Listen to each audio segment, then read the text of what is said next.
Hey guys, I'm going to be explaining the entirety of the Ogre Kingdoms and how it started.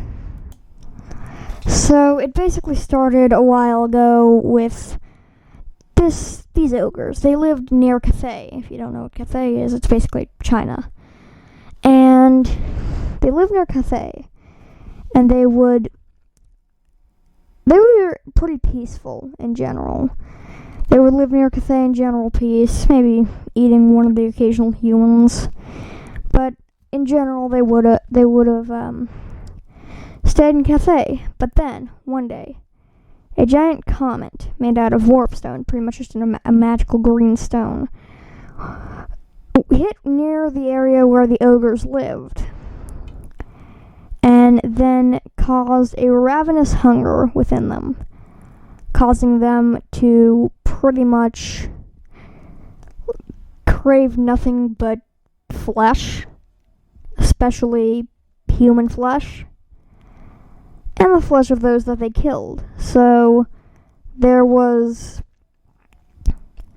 just a large amount of them. So then they started immigrating to the Mountains of Morn, which were just some mountain ranges. They weren't actually called the Mountains of Morn because no one lived in them. They were just horrible places to exist in. So then after that, one of them, Groth One Finger, decided he would go back and go back to the original comet area, the area where the comet hit.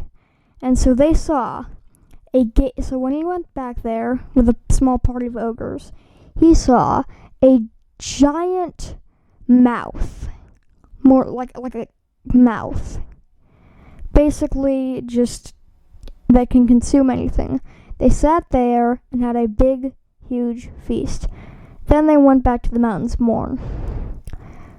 So around this time, they started to praise the Mountains of Morn as their new deity of sorts, their new god. They would feast upon flesh of their enemies, dedicating battles and victories in battle to it, and they would basically just, after their great feasts, they would basically just throw all of the flesh that they had consumed into the Mountains of Morn. Or not the Mountains of Morn, the Great Moor. And they would basically just feast and do that over and over again. And this is around the time where there was this one guy, Gron Rocket Grinder. Now, here's the thing. One of his friends, or one of his lesser ogres, started cooking and consuming this dish, cooked and consumed Noblars, which are basically like forest goblins. So then, one day, Skrag chopped up and fed to Gron one of his best favorite Noblar servants. And he was so angry, unbelievably angry. Now, the reason why is because it was his favorite Noblar servant. He was so enraged. Skrag was brought before the tyrant. And Gron, enraged, ripped the arms off of Skrag, and then exiled him to the caves. Now it's around this time that he basically found a bunch of gorges, and when he found those gorges, he saw them.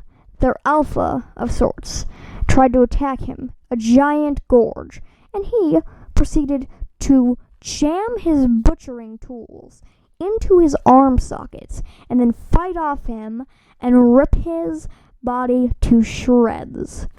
And then the rest of them decided to follow him, his meat pot now attached to his back.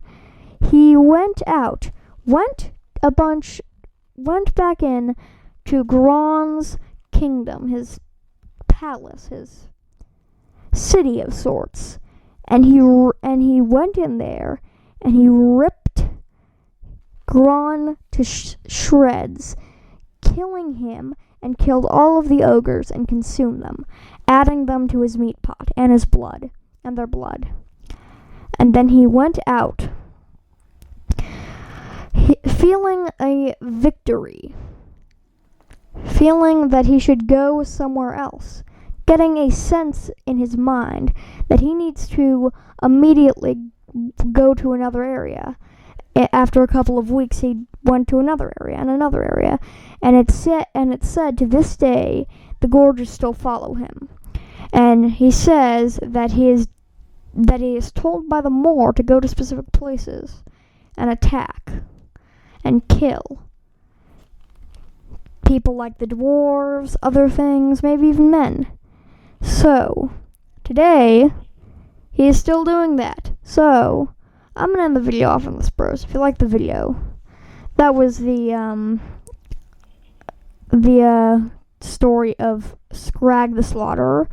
And now I'm gonna end this video off, bros. If you like the video, please subscribe, and as always, bros, peace.